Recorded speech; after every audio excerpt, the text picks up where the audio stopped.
Welcome back to Inside Politics. Our guest today is Jim Brown. He's a long-time career in journalism and in government affairs right now on the Hill. He's written a book called Ending Our Uncivil Wars, A Path to Political Recovery and Spiritual Renewal. I said it wrong again. Jim, your fourth guideline, and I don't know if it's fourth because it may be the hardest one to have to deal with, but is to reform the government. Did you leave it there last because it's perhaps the hardest one to achieve, because what one person's idea about reforming governments is a good thing is somebody else's idea of a terrible idea? I started the book initially with that chapter, and I realized that I might want to put it at the back. I had some very good advice from my friend Maureen. She goes, talk about your journey and be vulnerable, let people get to know you. They don't want to hear about government reform right out of the gate. And it was good advice. So do you have to walk through those first three things you ask people to do to come to the understanding of maybe where you'd find common ground on how to reform government? I think find common ground first, and the book is a path to political recovery and spiritual renewal. So I tried to have a path, and the dehumanizing and the spirituality and then the speech, I think, lead all into getting around 5 very bipartisan reforms that I put out in this chapter.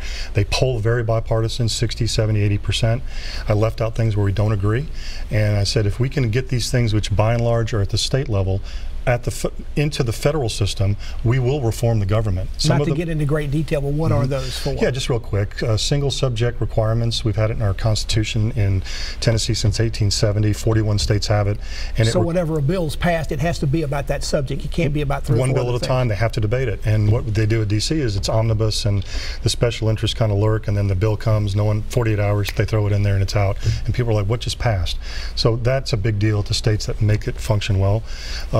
The balance in the budget, 49 states do it, the feds and Vermont don't, but most of Tennessee's doing a great job. You set priorities, you look at the revenues, you have to compromise, you balance the budget, limited government, you go home, do it again the next year. That's a big one, and that movement is well underway to make the feds do that. And then another one is regulatory reform, and I think that's crucial. At the state level, we have checks and balances, sunset and rule review. Without going into that, there's a lot of tension between the branches. Now, President Trump, if he was here, would tell us they're already doing regulatory reform. What are you talking about versus what he's talking about? He's doing it through executive order like President Obama did. And some of the things I may like, and I may not have liked during President Obama and vice versa, but it's done through the pen and the phone, and it's done through executive orders. Congress has ceded its authority. And here in Tennessee, the tension between the agencies and the legislative branch is very good, and there's a lot of reforms. It's visiting the Chevron doctrine and that type of thing, which is very technical. It's in the book, but getting into that will really help restore some balance between the branches of government. It seems to me one of the things people have to overcome, particularly those who are particularly involved in politics, and this goes back to social media. People will say and do things and write things on social media they would never say to somebody to their face. Probably might even say it to them on the telephone, which is also can be sometimes rather impersonal. You have any tips for how people can kind of get over that and understand that that's not the way? If you want to, you can think those things, but that's probably not the forum in which to talk about them or say it that way. I would say revisit some things we've talked about in the book.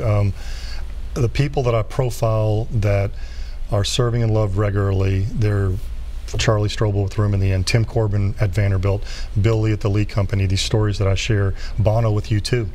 They are not into the social media, the dehumanizing. They don't waste their time there. They are able to handle any social media that might upset other people because their spirits are so peaceful. You don't mention anything at all about regulating or trying to decrease the amount of money in the political system, particularly after what happened with Citizens United. That's not an issue you think that needs to have reform? I mentioned you don't see enough consensus. I mention it in the book, and it said issues to keep on our radar. There are 4 or 5 things in there that I think are worth talking about that people do talk about.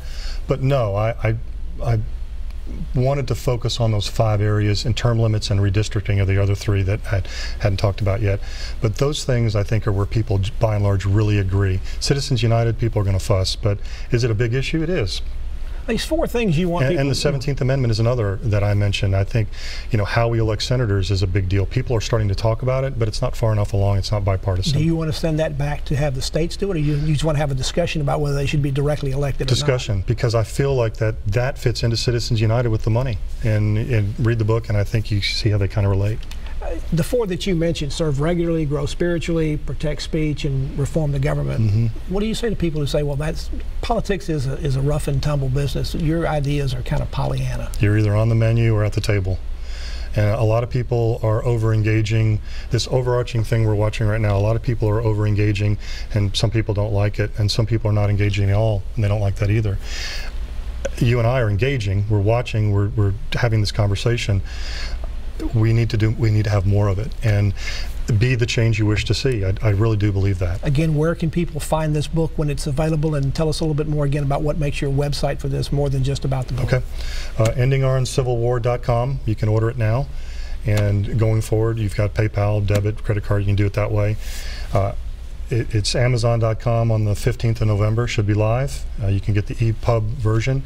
Apple Books shouldn't be too far away, and then your local bookstores. And if it's not in there, ask them to stock it on the shelves. And when they go to the website, they can not only learn more about the book, they can also learn about how they can help do things like get involved or do some of these other things. On the website, you have reviews, an overview of the book, give you a little bit more detail. But on that resources tab, I didn't want to just rant and say things like some books on the shelves. It really was, what can you do about it? And you may not agree with everything I write. I hope you don't. But you may say 70–80% of this means a lot to me, and the resources are there to click and Jim Brown, be active. Thank you for coming on the show today. Pat Nolan. We appreciate it. Appreciate you. Sure. Yeah. And thank you for joining us this week on Inside Politics. Hope you can be back here again for a future show. If you can't get enough politics in the meantime, go to the NewsChannel 5 website. You'll find my Capitol View commentary. There's a new commentary posted every Friday afternoon. Enjoy the rest of your weekend, and we'll see you back here next time. Goodbye.